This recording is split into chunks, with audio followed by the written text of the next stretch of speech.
How to work a chargeback. A chargeback is a dispute by the customer saying that they didn't authorize a specific transaction or that they didn't receive services that they were supposed to receive. To work chargebacks, from your home screen, click on the Utilities link. Then click on Chargeback List. The chargeback list has three tabs: New, Working, and Closed. The New tab will give you a list of all chargebacks that need to be worked. It will give you basic information of the transaction, it will give you the reason for that chargeback, and it will also give you the days that it's been open. It's important to know that you have 32 days to work a chargeback, so the older chargebacks will be on top of the list. Another important thing you need to know is that when you get hit with the chargeback, the money is automatically taken out of your account and given back to the customer. So at that point, you have two options.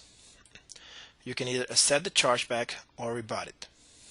If what the customer is saying is actually true, that you didn't have authorizations to process a transaction, or if you don't have supporting documents that show that the customer authorized the charge, then you will click on the Accept button.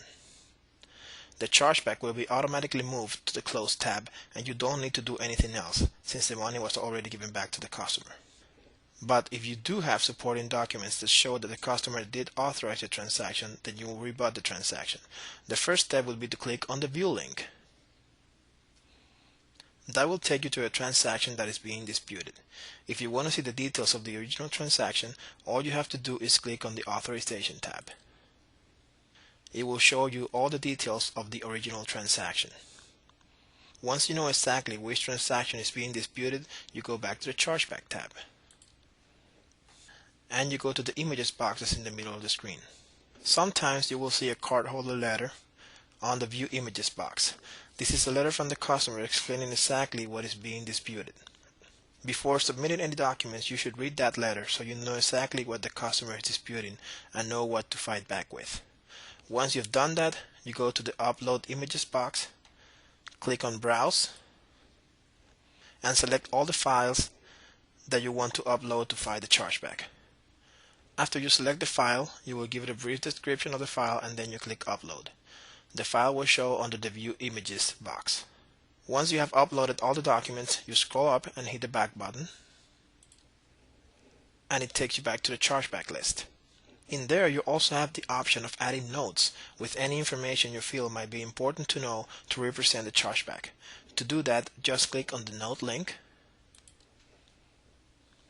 where you might also see notes from EPX about actions taken with that chargeback. To add a note, just click Add Note, type your message in the box, and then click Save Note. Then you click back to go back to the chargeback list.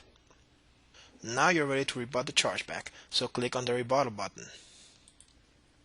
After you click Rebuttal, on the message options, you're going to select the one that says Chargeback Remedied, Must Supply Documentation, Message Providing Remedy.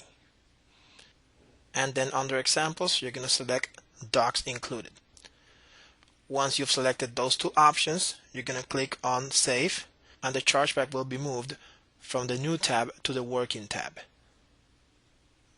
When the chargeback is moved to the Working tab, this means that the chargeback is being reviewed by EPX to determine whether the documents that you provided are enough to represent the chargeback or if we need additional information. If we need more information, we will let you know exactly what we need. Once we have all the documentation we need, the chargeback is represented and it moves from the Working to the Close tab. At this point, you get your money back. The Close tab will only show a limited date range, so if you don't see the chargeback you're looking for, click on Show Filter and expand your date range.